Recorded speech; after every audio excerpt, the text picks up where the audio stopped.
He started by making tea. He ended by running the biggest vehicle company in Britain.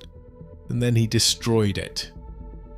Donald Stokes was born in 1914 in Bolton, a Lancashire town defined by clattering mills and the steady rhythm of factory whistles. His family lived among rows of terraced houses, part of the working class backbone that powered the region's industry. At the age of 16, Stokes entered Leyland Motors, not as a manager's son or an engineering prodigy, but as a tea boy. His days began before sunrise, carrying battered tin pots through the workshops, winding between lathes and presses, catching the rough banter of men twice his age. The work was humble, but it offered a vantage point into every corner of the factory. He watched the assembly lines inch forward, saw how foremen handled disputes, and learned which parts of a lorry mattered most to the men who built them. Stokes did not just fetch tea, he listened. He asked questions.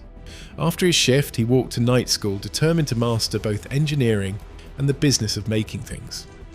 By the time most boys his age were still learning their trade, Stokes understood how a finished vehicle depended on every bolt and every hand on the line. The lessons were not written in textbooks, they were picked up in overheard arguments about pay, in the pride workers took in a well-finished bus, and in the quiet calculations of supervisors trying to keep production moving when parts ran short. This early immersion gave Stokes a rare fluency in the language of the shop floor. He knew the value of a reliable machine and the cost of a single mistake. The world of the 1930s in Lancashire was tough, but it rewarded energy and quick thinking. Stokes had both. His ambition was not loud, but it was unmistakable. Even as a teenager, he was already looking for ways to move beyond the tea trolley, watching, learning, and waiting for the chance to prove he could do more than just carry the pot. After the war, Britain faced a new kind of battle, one fought in boardrooms and export markets. Raw materials were scarce, the pound was weak, and the government demanded that industry help rebuild the nation's finances by selling British goods overseas. For Leyland Motors, this meant trucks and buses bound for distant roads, and it was Donald Stokes who took on the challenge. He was not content to wait for orders to roll in. Stokes travelled relentlessly, forging deals in the Middle East, Africa, Asia, and South America. He learned the demands of foreign buyers, tailored products to suit rough roads and unfamiliar climates, and built relationships that outlasted contracts. By the mid-1950s, nearly half of Leyland's output was leaving British shores, a remarkable turnaround for a company that before the war had relied mainly on the home market. Stokes pushed for assembly kits that could be shipped cheaply and built locally, sidestepping tariffs and making Leyland a familiar name in far-off cities. The export drive was not just about numbers, it was about survival. Every lorry sold abroad meant hard currency flowing back to Britain, and every new market opened was a small victory against the economic gloom at home. Government policy rewarded these efforts. Export incentives, tax breaks, and public praise all followed, but it was Stokes himself who became the symbol of British industry's fighting spirit. His knack for negotiation and his appetite for risk did not go unnoticed in Whitehall. In 1965, Stokes was knighted for services to British industry and export. The honour was more than ceremonial. It signalled to the business world that Stokes was a man whose word carried weight, whose track record could not be ignored.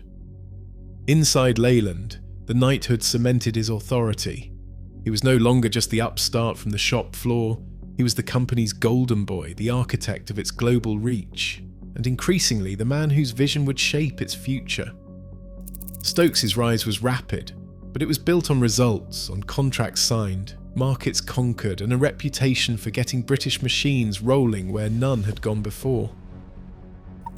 In 1963, Donald Stokes reached the top of Leyland Motors, taking the role of managing director at a time when the company was riding high on export success and political favour. His promotion was more than a personal victory, it was a signal to Whitehall that Leyland had a leader who could deliver on the government's ambitions for British industry.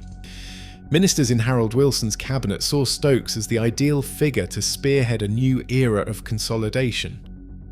They wanted a national champion, a British answer to the might of Ford and General Motors. Stokes, with his reputation for charm and deal-making, became the face of that ambition. Cabinet officials and civil servants courted his attention, urging him to think bigger.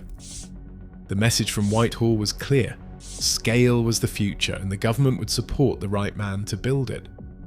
Encouragement came not just in speeches, but in private meetings and public incentives, all designed to nudge Leyland toward mergers and acquisitions. Stokes, never one to shy away from a challenge, began to look beyond trucks and buses. He eyed struggling car makers, companies like Rover and Triumph, as potential pieces of a larger puzzle. The push for consolidation was not just about business logic, it was a matter of national pride and economic necessity. British manufacturing was under threat from foreign competition, and politicians wanted to see a homegrown giant capable of holding its own on the world stage. Stokes found himself at the centre of this political project, his personal rise now fused with the state's drive to create an industrial empire. The groundwork was laid for a series of bold moves, each one cheered on by ministers who believed that bigger meant better, and that Donald Stokes was the man to make it happen. In 1968, Donald Stokes stood at the centre of a moment that promised to reshape British industry. That year, under his leadership, Leyland Motors merged with British Motor Holdings to create the British Leyland Motor Corporation, an automotive giant unlike anything the country had seen.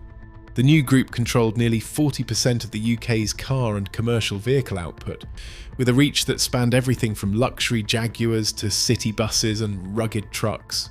Its factories stretched from the Midlands to Scotland, employing more than 200,000 people and operating dozens of plants, each with its own history and fiercely defended identity.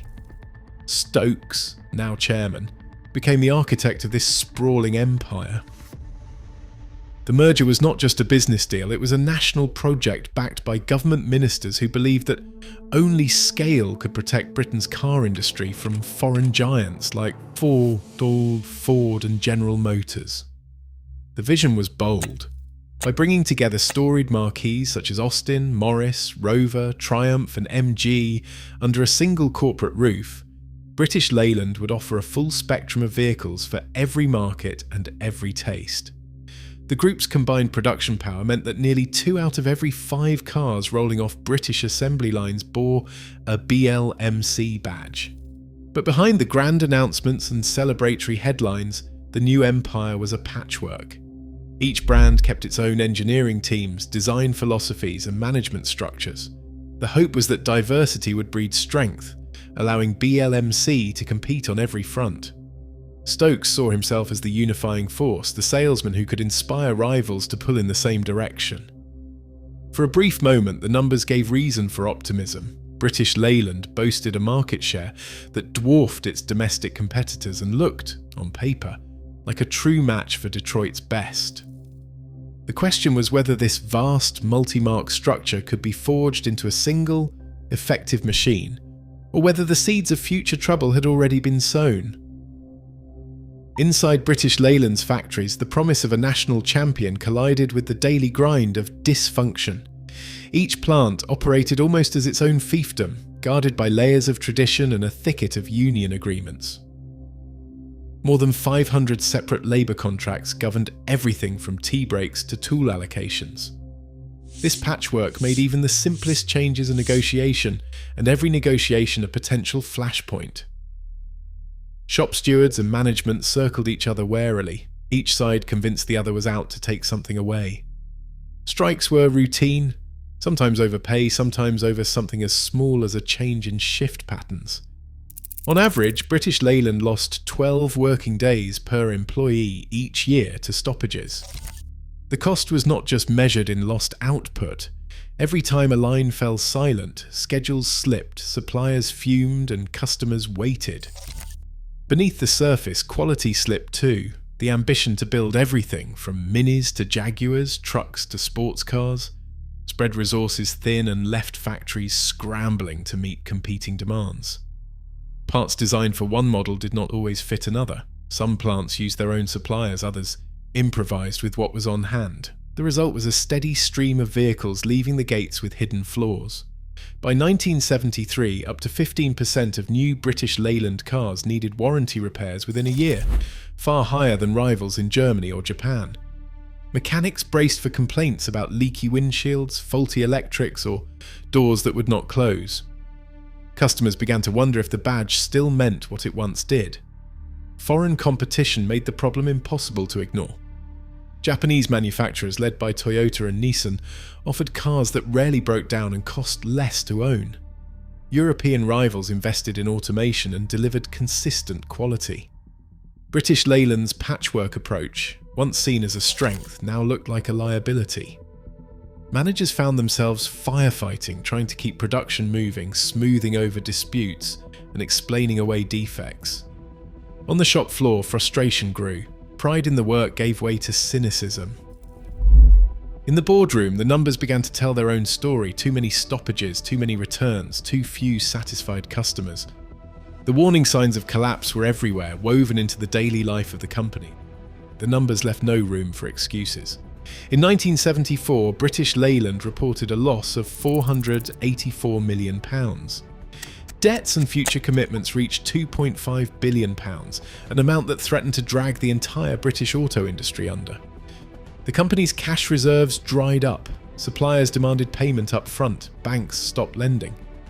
For tens of thousands of workers, the fear was simple. If British Leyland failed, so did their jobs, their towns, and the livelihoods of families across the country.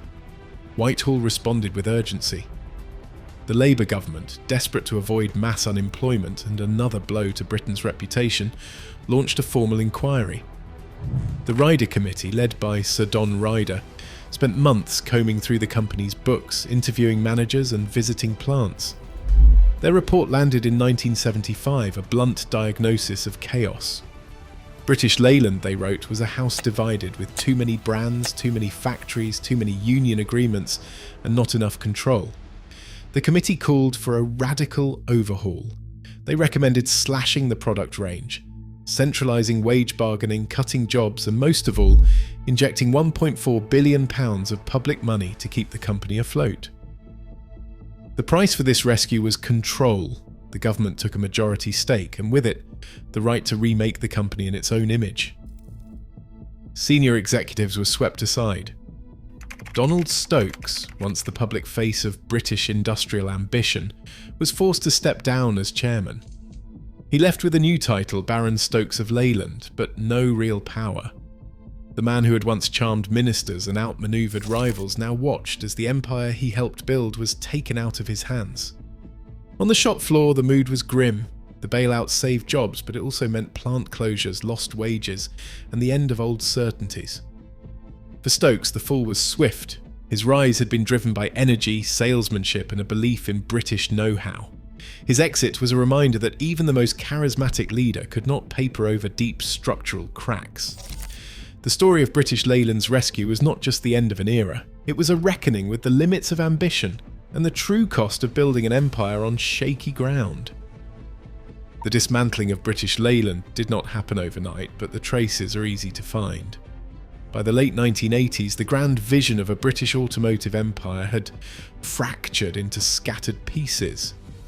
In 1987, what remained of Leyland's once mighty truck division was sold to DAF, a Dutch firm eager for a foothold in the UK market. The deal created DAF Trucks Limited, signalling the end of British ownership for a company that had once been a symbol of industrial pride. For the workers at the Leyland plant in Lancashire, the transition brought uncertainty. Some found new roles under the DAF badge. Others watched as familiar faces disappeared and the old sense of community faded. The sale was not just a business transaction. It was a marker of defeat, a sign that the state-backed rescue and years of restructuring had failed to restore the company's strength. As the years passed, more pieces were sold off or closed down. The car brands were scattered to foreign buyers or consigned to history, but the Leyland name did not vanish entirely. The truck plant in Lancashire survived, passing from DAF to American ownership when PACCAR acquired the business in the 1990s. Today, a few hundred workers still build heavy-duty vehicles at the same site, their paychecks signed by an American corporation. The sprawling empire that once employed over 200,000 now lives on as a single factory, a fragment of what was promised. For the managers who stayed, keeping the doors open became a daily struggle against shrinking budgets and shifting global priorities. For the families tied to the plant, the story is one of survival, of holding on to skilled work in a region that had already lost too much. The collapse of British Leyland left behind more than empty buildings. It left communities searching for purpose, and a workforce that once fueled an empire now reduced to keeping one last outpost alive. Donald Stokes died in 2008, decades after British Leyland's empire had crumbled into fragments. His memory lingers in the industrial towns that once thrived on pay packets from the car plants, and in the debates among scholars who still argue over where the blame should fall. Business historians often point to Stokes' early achievements, his drive to open new markets, his instinct for negotiation, and his ability to rally government support for a British champion. They credit him with turning a regional truck maker into a global name, and with earning a knighthood through sheer results, yet these same experts do not let him off the hook. They note that Stokes, for all his salesmanship, failed to bring order to the chaos he inherited. The decision to let each brand keep its own identity left the company divided, with overlapping models, rival engineering teams, and a tangled web of management. Labour historians, on the other hand, see the collapse as a story of deeper forces. They point to the hundreds of union agreements, the rigid wage structures, and the constant threat of strikes, problems that no single manager could have solved. To them, Stokes was swept along by a system that demanded growth at any cost, but refused to let go of old habits. Former employees too are divided. Some remember him as the man who opened doors and brought pride to British exports. Others recall the bitterness of layoffs, the frustration of missed opportunities, and the sense that no one was really steering the ship. Archival records show that Stokes sometimes tried to centralise control, but his efforts were blocked by union resistance and political fears of job losses. Ministers wanted a national champion, but they balked at the sacrifices needed to build one. In the end, the collapse of British Leyland was not the work of a single man. It was the product of ambition colliding with reality, of decisions made in boardrooms and on the shop floor, of a country struggling to choose between past and future. Stokes' story invites the question, can any one person be held responsible for the fall of an empire, or does the blame belong to the system that built it? The answer, as history shows, is rarely simple. Today, the British car industry is a fraction of its former self, outsourced, fragmented, and defined by foreign ownership. Stokes proved that ambition without a solid foundation leads to collapse, no matter how dazzling the ascent. His story warns that bold vision must be matched by real-world substance, or the empire you build can become your legacy's undoing. What do you think? Was he to blame? Share your thoughts below.